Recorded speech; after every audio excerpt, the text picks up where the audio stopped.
Tribute to the late Sister Margaret Abraham, delivered by Kenton Chance on behalf of the Rillan Hill Church of the Nazarene. Sister Margaret Abraham joined the Rillan Hill Church of the Nazarene in 1978. She accepted Christ in June and was baptized in September of that year, making her one of the first members of this congregation. She served the Lord faithfully as a member of this church from then until her sudden death on February 25th, 2025, aged 65. Sister Abraham served in various capacities at the Rillan Hill Church of the Nazarene, including as head of the Sunday School, Youth, and Missions Department. She was a worship leader, trustee, and a steward, and served on various departmental and planning committees. She was president of the Ladies' Fellowship and headed teams that visited the Milton Cato Memorial Hospital, the Lewis Punnett Home, and the Mental Health Rehabilitation Center. Sister Abraham was among the members of the mission team that began visitation in Penniston that led to the establishment of the Penniston Church of the Nazarene. Her ministry also included opening the church building from 9 a.m. to noon on Wednesdays so that members of the public could have a suitable place to pray and otherwise spend time with God. This tribute includes the reflections of various people on Sister Abraham's life and witness. It begins with our former district superintendent, the Reverend George Lyons, who pastored this church from about April 1978 to August of 1972. During his pastorate, Reverend Lyons interacted more with Sister Abraham's sister Eva, who headed the Sunday school. He, however, remembers Sister Abraham as always smiling and very supportive of the ministry. More than 2 decades later, Reverend Lyons returned to the Windward Islands district of the Church of the Nazarene as superintendent from 2001 to 2016. By this time, Sister Abraham's husband, the Reverend Jonathan Abraham, was pastor of the Rillan Hill Church of the Nazarene. I find that she was very supportive as far as a minister's wife was concerned, Reverend Leon said of Sister Abraham. He said she was very much there for Reverend Abraham, even when the congregation was going through challenges. She has been a very faithful member, supporting the ministries and one of encouragement, he said. Another person from the early years was Sister Hermia Scott, who was among the first members of the Rillan Hill Church of the Nazarene. As you might have heard in Sister Scott's full tribute earlier, she came to the Church of the Nazarene from streams of power, as transportation then was not as easy as it is now. District assemblies, entertainments, praise walks, name the activity, Margaret was there, serving in whatever capacity she was asked to undertake, Sister Scott recalled. She further said Margaret loved to serve. She served with pride and dignity. She served her Lord with gladness and sincerity of heart. Sister Velma Cottle joined the Rillan Hill Church of the Nazarene in 1990. She met Sister Abraham, a loving, free-handed, very straightforward person who was supportive, cooperative, and willing to partner with others in the work of the church. Sister Cottle remembers Sister Abraham as a Sunday school teacher and Ladies' Fellowship president. Sister Abraham organized visits to the institutions and homes for the aged, sick, and disadvantaged mentioned earlier. However, Sister Abraham's ministry ministered not only to the physical and material needs, but the social development of people. Sister Cottle's house proudly displays the crocheted pieces that she has produced, having graduated from one of Sister Abraham's training courses. And we heard earlier how many people, actually, I didn't even know my sister learned to crochet there, or maybe I'd forgotten. Sister Abraham taught women from Rillan Hill and beyond to crochet. She was also willing to ice a cake for Sister Cottle, who, though an accomplished baker, never quite got the hang of icing. As the congregation evolved and roles changed, Sister Abraham continued to minister. At VBS, she was there to teach crafts and to help to maintain discipline and order. And anybody who knows her knew that she really liked discipline. And for our Just Sing Praise worship concert in August 2023, Sister Cottle remembers Sister Abraham as a willing member of the committee responsible for preparing refreshments to raise funds. She was a good soul who has gone to be with the Lord. May she rest in peace, Sister Cottle concluded. Another of our sisters remembers Sister Abraham for her generosity, her radiant personality, and one who defied the odds. Sister Matthews says that although Sister Abraham had her health challenges, she didn't let that get to her. If she was down, you know it's because she couldn't find whatever it was, whatever it was anymore.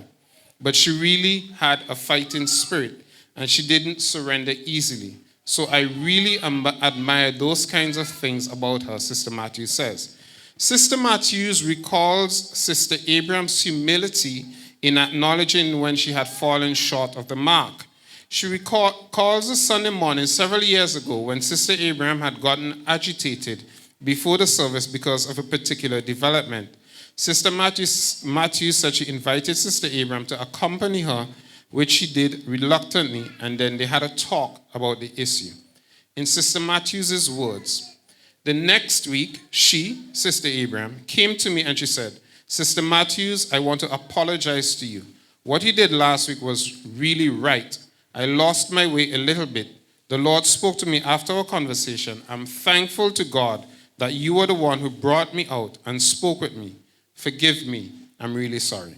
Sister Matthews told me that upon reflection, she concluded that not very many big people take the little road. That side of her, it was very solid. She didn't think she was too big to apologize, and that really taught me a few lessons. Besides being faithful and all the other things I said to you, like I say to everybody, we all have our feet of clay, but when it comes to loving the Lord and doing what was right, you couldn't falter there. Those are Sister Matthews' words. In addition to all the things that Sister Abraham did publicly, she also ministered silently.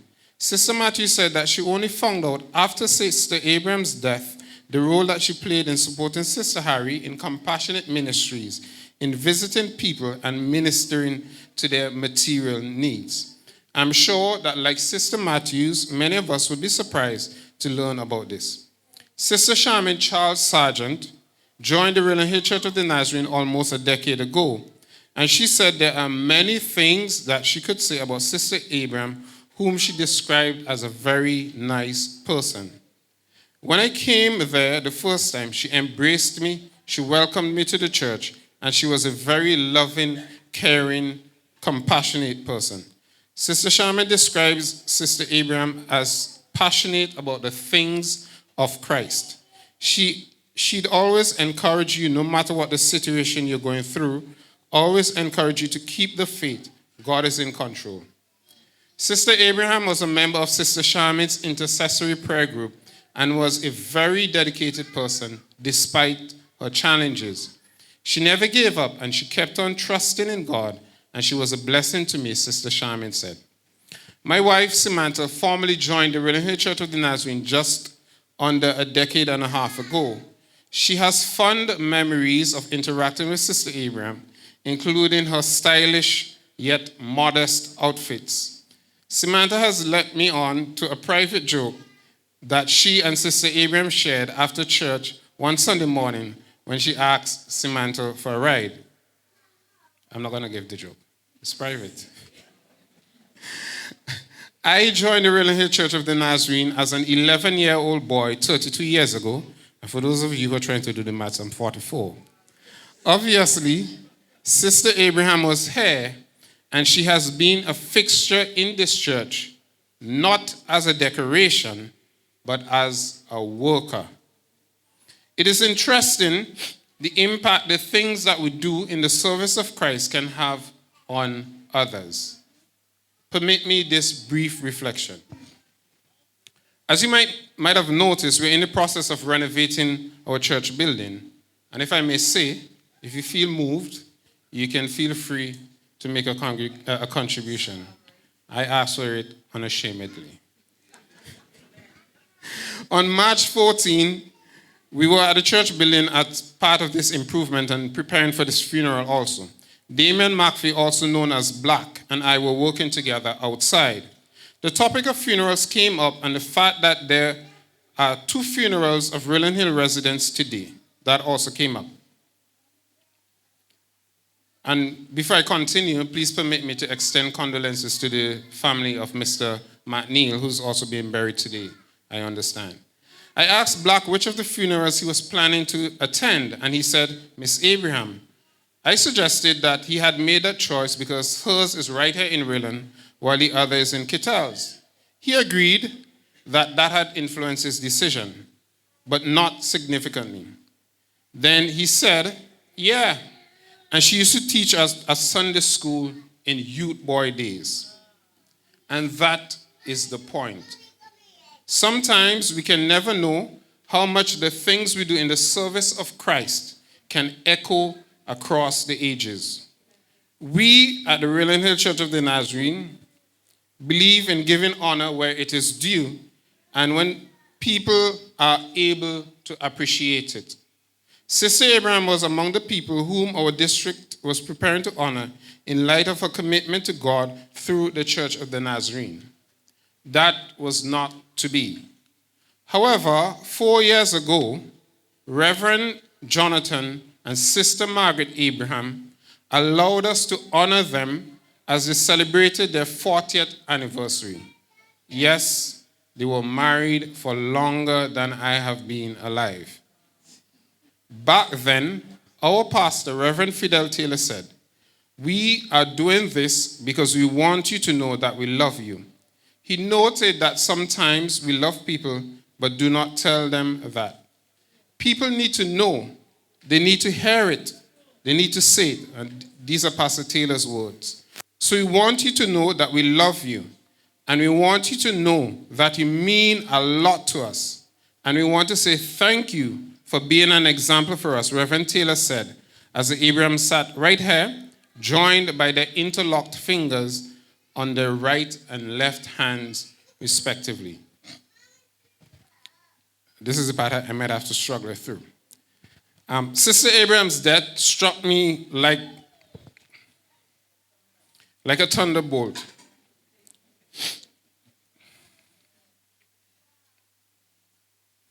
When I read about it in our church chat that morning, I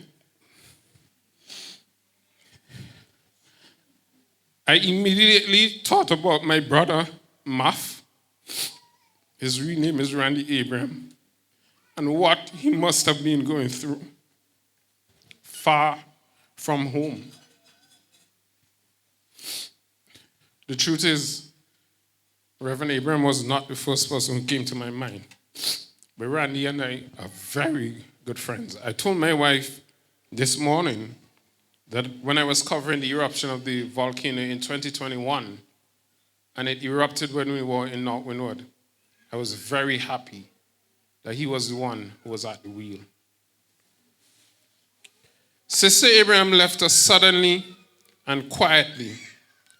However, based on the testimonies today, she ensured that her voice was heard. May she be counted among the great crowd of witnesses, and may we continue to draw from God the strength He pours out to help each of us press on to the mark of the high calling. Thank you.